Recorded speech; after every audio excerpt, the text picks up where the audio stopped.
How are we feeling? Great? Good? Ready for some fun? More fun? How's the morning been up to now? Good? Yeah? On a scale of 1 to 10, if you were to rate your happiness rating, what would you rate it as? So think of a number, 1 being the unhappiest, 10 being the happiest, right? And I'll take 10 steps towards happiness, and we'll do an audible cumulative graph. So depending on the level of noise that you make as we get to 10, start making some noise as I get to your number, and then don't stop till we get to 10, right? And then we'll see the happiness rating in this room. So if your happiness rating is 1, you may start clapping now and stop not till we get to 10. 2, 3, 4, 5, 6, 7, continue clapping, 8, 9, 10. Right. It's good to know that we are surrounded by mostly happy people here today, right? That's good. And that's my intention, to keep it like that till the end of the session at least. And the lowest ranking was 6, I think. And even they were tentative. They were thinking 7. Right. So what makes us happy? Think about the factors that make us happy in life. My flight from Melbourne was quite long to get to here. And I had a lot of time to do a lot of thinking while I was on board, getting bored. And I was thinking about the audience that this session's going to attract, right? And it seems like you are all my kind of people where I know what makes you happy. So I made a list of things that I think make you happy. Do you want me to share that? Yes. Yeah? Okay. So I'll share those things with you, but before I do that, I need 2 volunteers to come up here to help me with these happiness games. 2 brave volunteers. 1. You still getting settled? Yeah. Big round of applause for our 2 volunteers. Aren't they brave, right? Right. So you don't know what you're getting into, right? Very brave. There's no singing and dancing involved. Oh, you seem to be disappointed. Right. So what I've got here is a list of things that I've wrote out on every card that as factors that make, I think, the people in this room happy. And what I want to do is I want to show you each item one by one, like what makes us happy, like this. And as I call out each item, you will be making some noise or cheering if that's an item that you agree with. And if not, you'll just stay quiet or go boo, right? But I think I'll get 100%. Right? We ready? Now, you have a very important role. Depending on the level of noise that you hear after I read out each item, the noise that you hear from these people is what determines if it's a factor that is really something that makes them happy. You are the judges. If you don't agree with any of the factors that, depending on the noise, then you ditch the item. Don't put it up here, right? So this is the happiness wall. So what makes us happy? This is the happiness wall. We'll be very agile with this, very quick. And don't worry if you don't get it perfect. Just you take your time afterwards, after the exercise. Are we ready to play the happiness games? Yes. Very good. The first item that I think makes you happy is achieving something. Yes. You take alternate ones. Yeah. Trust in people around us. Yes. Being challenged or stimulated. Yes. Not being challenged or stimulated. Yes. You get your reaction. Being recognized. Yes. Being rewarded. Yes. So far, so good. I did well, right? Being loved and respected. Yes. Being punished.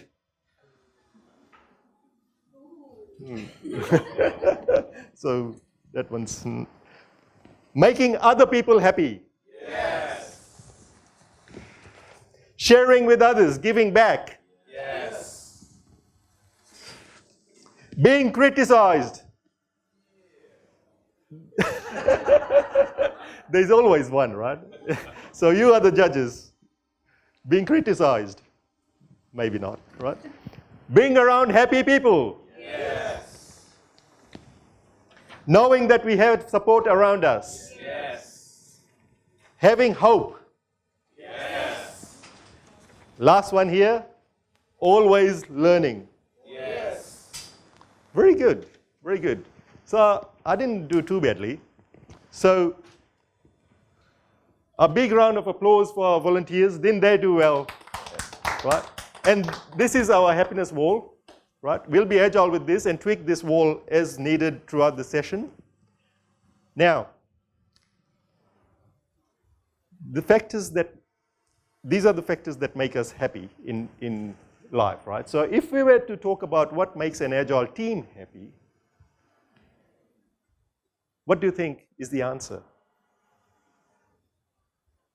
All those factors that we talked about that make an individual happy are the same factors that make an agile team happy, because an agile team is made up of individuals, and we should never ever underestimate the individualism within the teams, right? An agile team is happy when they're achieving something. An agile team is happy when they are challenged or stimulated. An agile team is happy when they are like around the team making other people happy, right? Most importantly, agile team is happy when they know they have the support around them. Every item in there that makes an individual happy are the same factors that make an agile team happy. But an agile team doesn't just magically become happy, motivated, and engaged. A lot of effort goes into it.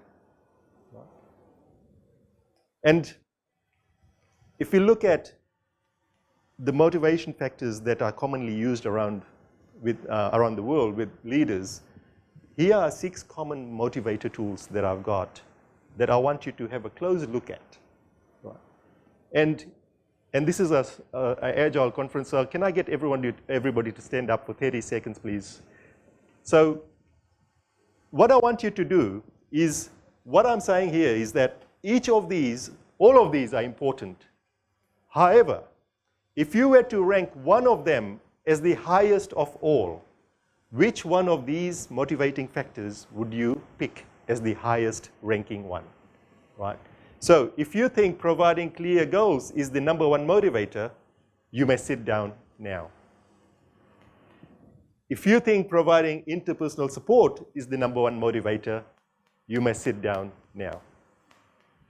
If you think providing rewards and incentives is the #1 motivator, you may sit down now. Providing support for making progress, if you think that's the #1 motivator, you may sit down now. Providing recognition for good work, if that's the #1 motivator, you may sit down now. For those that are still standing, I'm assuming you've got career advancement opportunities as the #1 motivator. If that's the one, you may sit down now. There's always people who don't want these ones, right? But what have you got? Let us. No, but you've got another one. No. So I was just waiting for the whole set. Oh, I see. Before I know what my #1 is. Okay, so it's the second one. Okay, we didn't have anybody else for the second one, which is interesting, right? So it's good. Now, I'll get back to the results of this survey shortly, but let me show you this first. In a 1968 issue of the Harvard Business Review, this was before I was born, Friedrich Herzberg published a now classic article titled, "One More Time, How Do You Motivate Employees?" And his message back then was, people are most satisfied in their jobs and therefore most motivated when their jobs give them an opportunity to constantly experience achievement. Now, based on Herzberg's theory, providing support for making progress should be the #1 motivator. I have asked this exact question to about 2,000 project managers, leaders, executives all around the world over the last few years.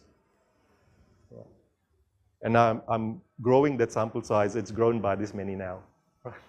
And I can tell you that most leaders have not taken Herzberg's lesson to heart. Of the 2,000 people that I've interviewed or surveyed, providing recognition for good work is their #1 motivator, according to them. Right? And we saw majority of you sitting down for that here today as well. Less than 5% of the people together said providing support for making progress was the #1 motivator. In this room, it was about 30%, which is good, right? Because recognition is important, yes, but before recognition must come achievements. Without much work achievements, there is little to recognize, right? So leaders should take note that providing support and the progress principle has got clear implications of where our efforts should be focused. Now, those who've been with me on other sessions know how this goes. As part of IBM, my role was to do a lot of traveling around Asia Pacific, and I did a lot of traveling around China as well. So every time I went to China, my kids were looking forward to me being back home. Right? They were so looking forward to me being back home. And that wasn't because they were missing Papa. It's because of all the goodies that they will get from China, right? So, and after a while, I started running out of what to get back from China for them, right? So after a while, the Hello Kitty bags and the novelty chopsticks are not so novel anymore. So one time before I left, I thought I'll do something agile this time and ask the product owners who are the kids about what they want from China this time, right? So before I left, I thought instead of agonizing the markets in Shanghai, I'll ask them. So I went to my 4-year-old son then, Kana, what do you want from China this time? And his instructions were clear and explicit. Just 3 words, remote control helicopter. Right? I thought that will be easy for me to sort out, right? So I'll get this sorted no time. Very good. Then I approached my daughter, who was 6 at the time, Amber, what do you want from China this time?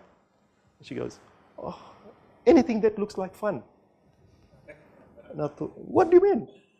Oh, you know, Papa, when you look at it and it looks like fun, you buy it for me. And I'm thinking, why do girls have to be so complex, right?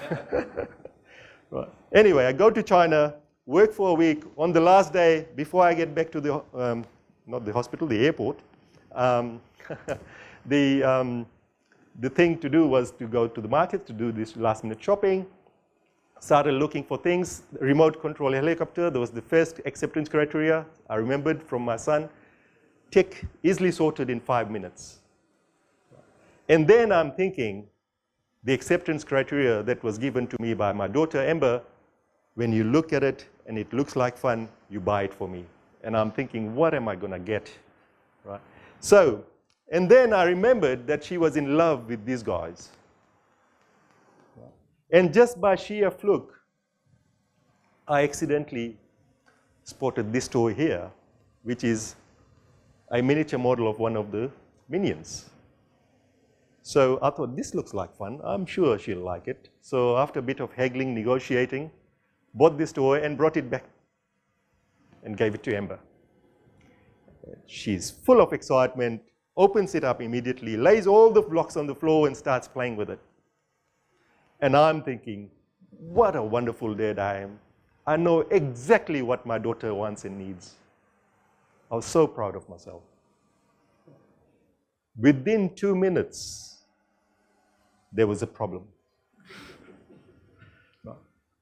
And this is the actual toy that I bought for her from China, if I can find it.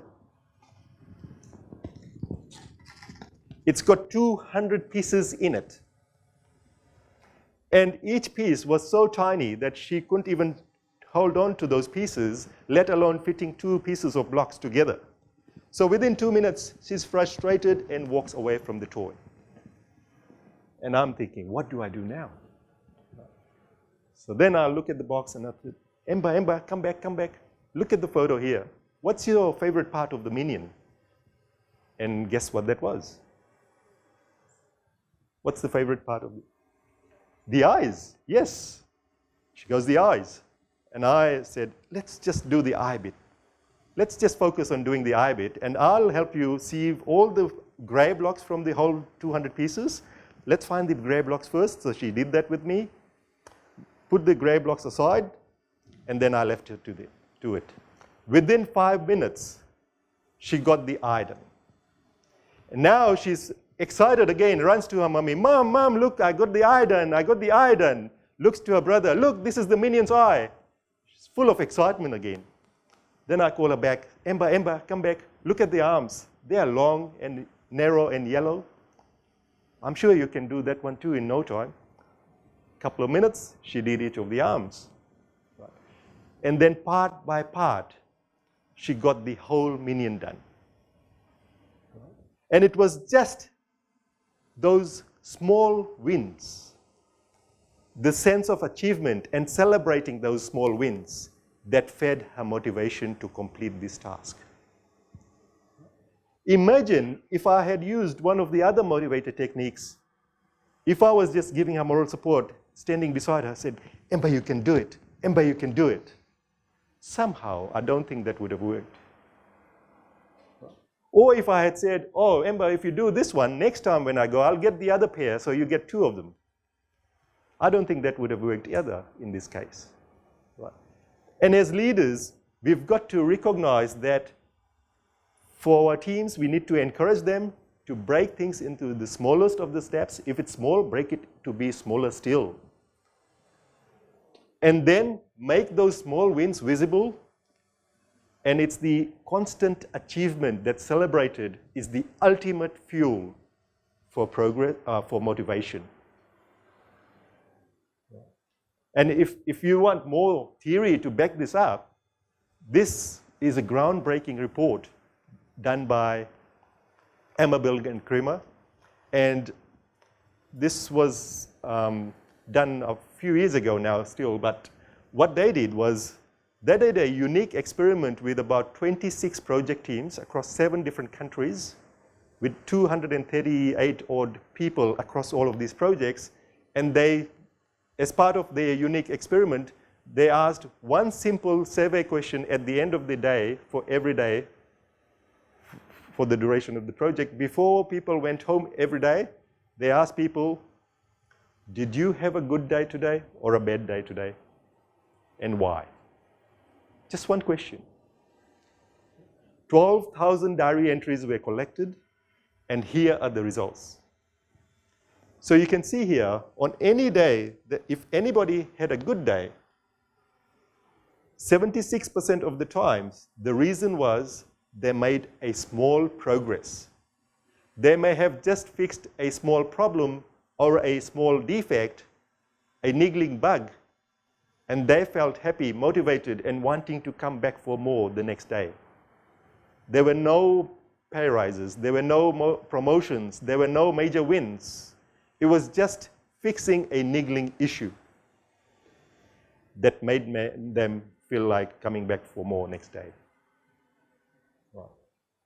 So as leaders, what can we do to make sure that our team members also are living work at the end of the day, motivated, engaged, and wanting to come back for more the next day? What can we do?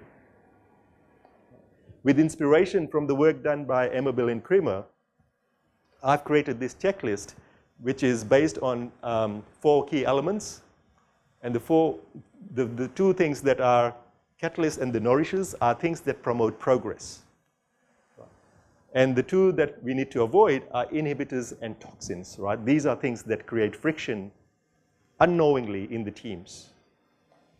Now, this checklist reminds leaders that if our actions and behaviors are creating or promoting progress or holding people back?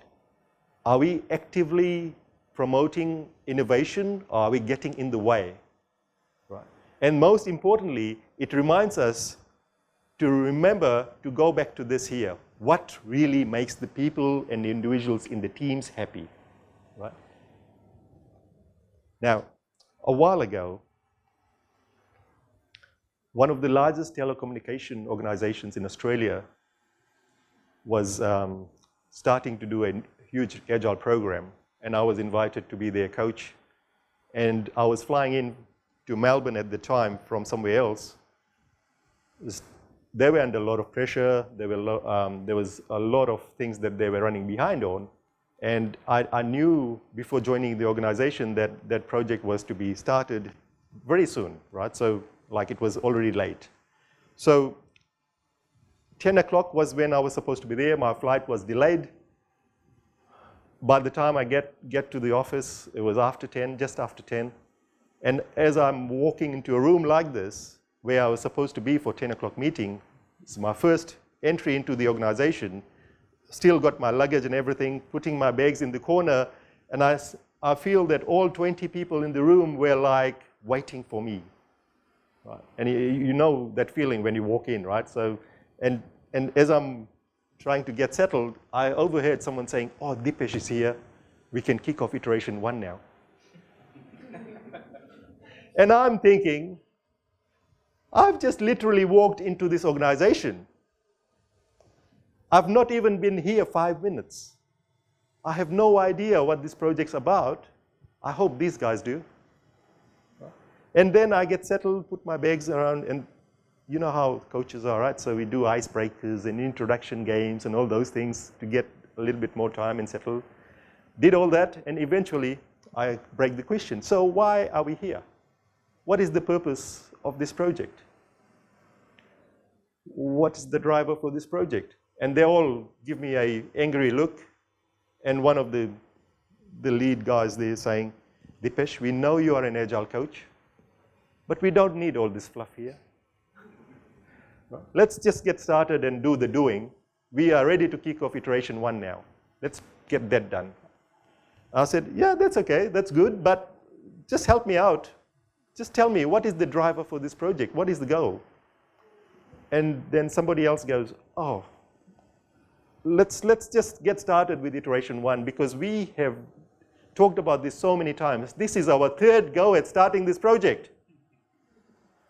And I'm thinking, okay, so if you've talked about it so many times before, then you should all know why we're doing this project. So I'll make it easy for you. Just take one sticky and write just one sentence answering the question, what is the driver for this project? Put it up on the wall. It should not take more than a minute to write one sentence, and then we'll move on. They get even more angry and more frustrated with me, and I'm very stubborn. So I just wait with silence, right? So, and then eventually, 3 stickies show up on the wall out of those 20 people. And I read the stickies. The first sticky is from the project manager of the organization, and he's got his views on why the project is needed. I read the second sticky. As soon as I read the second sticky, which was from the architect, the lead architect from the team, after I read the sticky, half of the team were convinced that this architect's from a different planet. And then the third sticky was from a program manager, from a vendor, and we know what they're like, right? We all know what they're like. Different agenda altogether. So all 3 stickies were mutually exclusive. And then I asked, okay, who's paying for this project? Where's the sponsor? Do we have the product owner or anybody like that who can enlighten us? Come and enlighten us quickly as to why we're doing this project. What is the driver for this project? Oh no, they're too busy. They can't come here. They're not available today. I said, okay. So never in my wildest dreams had I ever imagined that I would stop a project in the first hour of joining a new organization. But I had no choice. And that's one way to become popular very quickly within the organization, right? But the problem here wasn't the team members. It was the leadership, right? Because as part of one of these four things, the first one, catalyst, as leaders, we should always ask ourselves, is every member of the team sharing that common goal? Is every member of my team, do they know how the task that they're currently working on is helping the team achieve that common goal? In this case, the team were told what to do, but not why to do it. And we follow leaders, and I talked about this yesterday, because of why they do things, not because of what they do, right? So, and if you want leaders, team members to share the same passion as the leaders, the same passion, the same drivers as the leaders, then you've got to trickle those things down, right? And as part of Catalyst, you've got to make sure that the team members have the courage to challenge others, and others have the courage and the willingness to be challenged by others. Right? Those are the catalysts. Right? And we all know that every good agile environment has got three elements: transparency, inspection, and adaptation. Yet, even in this day and age, when I go to a new agile team, say, oh, you are the same team members who were part of a traditional team last month. Now you are part of an agile team. What's different? What do you do differently? How do you think differently? What's the answer? Are we sprinting faster? We've got shorter sprints. We use Jira. Or we use sticky notes. No. The fundamental difference between a traditional team and an agile team is that agile teams constantly asking themselves, how can we get better? And even in this day and age, I see a lot of leaders pushing back on the things that will make the team go better or make improvements within the team. For example, they are not able to allow the team time to slow down, to take stock, to do retrospectives or things like that, right? And then I get comments like, oh, we do a post-mortem PIR. PIR is the post-implementation review. Anyone familiar with that? Post-implementation reviews? Post-mortems? How many people here do post-mortems? Yeah? Used to. Good. Not anymore? Very good. Reason being? Post-mortems, the person's already died. The project's finished. It's too late. Right? But then they say, oh, no, it's going to help the next project. We'll apply the learnings of this project into the next one. That's the hope. Have you ever seen all the learnings from one project applied to another one? Yet to see one, right? And then you tell them, oh, it's better to go and get these medical checkups when the person's still alive. It's more useful. Same with projects. Oh, 1 hour every 2 weeks, 20 people in the team, 20 hours of non-productive work. They can't slow down like that. It's not productive time. They're not cutting code. And it's these same leaders who are not allowing their teams to slow down for the purpose of going faster, then claim they are part of a learning organization. Every organization wants to become a learning organization these days, right? So we all have that. We want to be ahead of the competition. We want to be the first to the market. We want to be the first in the first of a kind this, first of a kind that. So many organizations I go and visit have innovation hubs where it's safe to fail, apparently. Safe to fail in the innovation hubs because the experiments are all done as a pilot and it's only a trial. How many people have been part of those ones? Right? Where you've been part of an experiment where it's okay if it's failed. It's just a trial. Now think about this.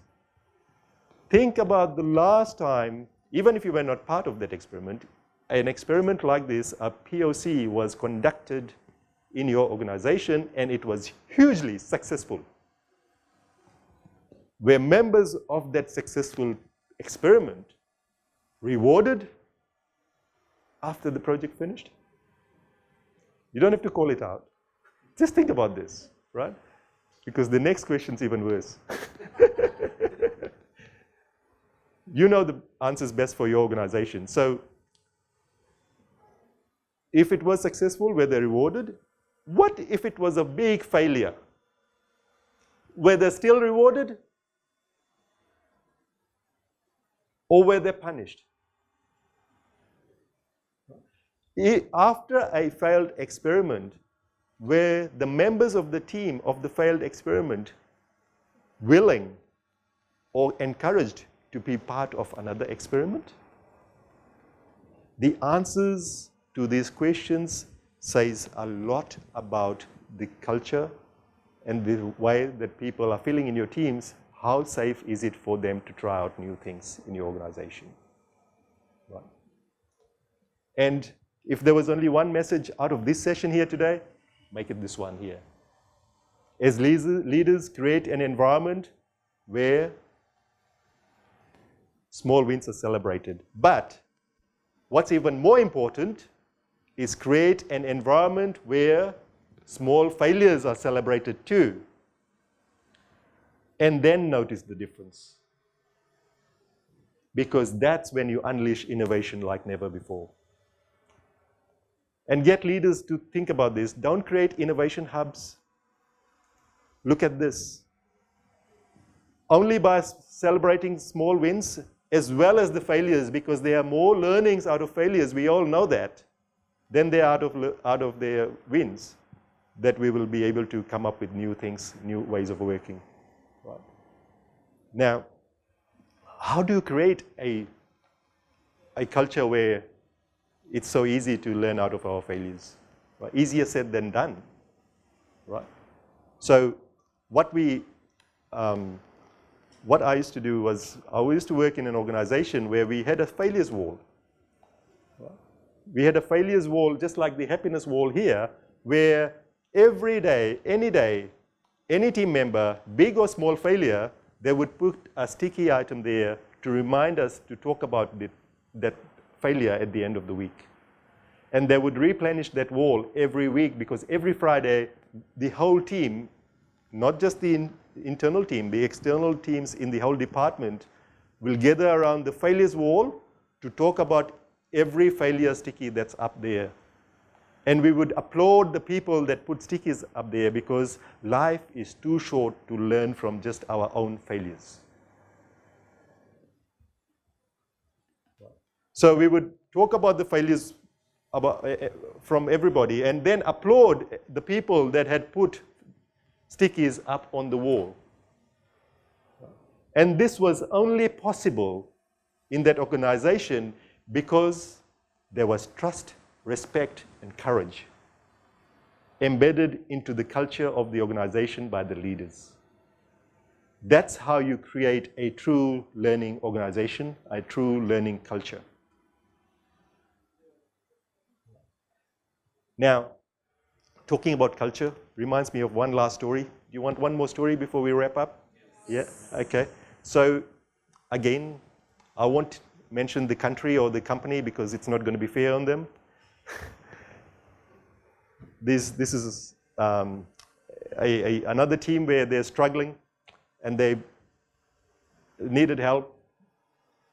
I always get into these kind of ones, right? So, the first day I'm there, is 25 people, have been running for about 18 months, aggressive time frame, lot of pressure, and I can feel the tension. So on my first day as a coach, as we all do as coaches, try and find all the low-hanging fruits around, right? So walk the floors, find all the little things, make a list, and it took me a whole day. I made a huge list, and I thought, this will help me create a good first impression, right? So at 4 p.m., I thought, I've had enough now. So I think I'm happy with my list of things that I can show for day one. Go back to my desk to check my emails. 4 o'clock, like just busy checking my emails. All the 25 people around me, heads down, busy working, pin drop silence. Everyone's working. All of a sudden, everyone around me are up on their feet, giving a huge round of applause, and quickly went back to working again. And I look up, look around, who's done something amazing?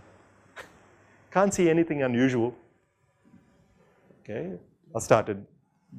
I got back to checking my emails again. A few minutes later, it happens again. Everyone around me, all 25 of them, stand up, give a huge round of applause, and go back to working again. And now I'm getting a bit worried and curious, right? And I'm thinking it's probably something to do with me. Right? So anyway, I go back to checking my emails and catching up on the things that I'd missed out on for the day. Now, just before 5 p.m., it happens for the third time. And this time I couldn't help myself. I'll ask the lady next to me, what are these round of applauses for? And she goes, oh, that's just so that anyone who goes home early before 5, we give them a huge round of applause. And I thought, wow, what a way to celebrate work-life balance. And then she carries on to say that, oh, it's just so that they realize that they're leaving a team to do all the work.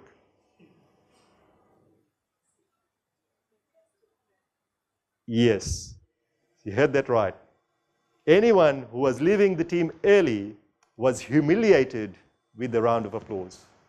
And the worst part of this story is that that behavior, that practice, was endorsed by their team leaders. And you can imagine, for me, that was a toxin, right? You can imagine how members of the teams were feeling if they had a real emergency to attend to or something urgent to attend to at home, but they would only stay back to avoid that humiliation. And you can imagine the productivity levels of these team members who are just staying back to show their faces to avoid that humiliation. So applauses are great when they're used as a nourisher, but not so much as a toxin.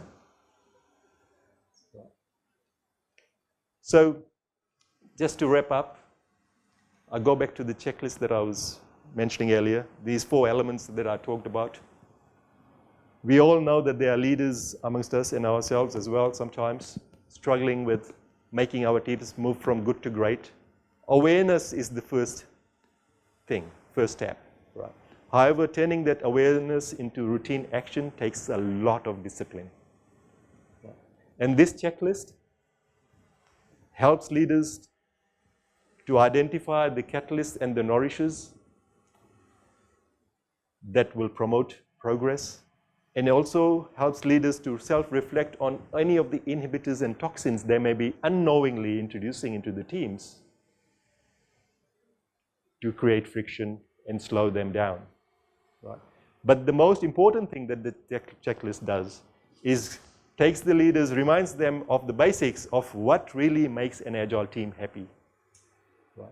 And we need to remember that an agile team is happy when they're always achieving something, when there is support around them to make progress, when there is trust in people around the team, when there is love and respect around all the people in the teams. Each and every item here is what the checklist reminds leaders of. Right? I urge you to download the checklist using the QR code, and I can promise you that you can at least start becoming aware of the key elements that need addressing to unleash the full potential of your agile teams. Thank you.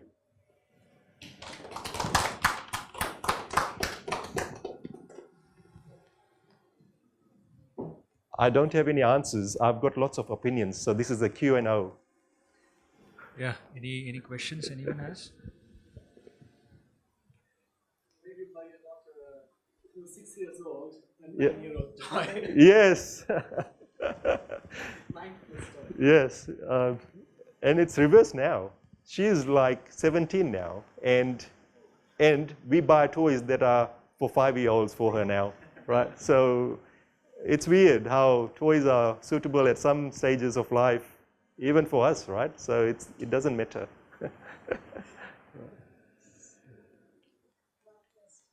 Yeah. Earlier, I mean, it used to be, leaders used to say, I mean, if there is a problem statement or something, it is derailing, let me know at the earliest and all.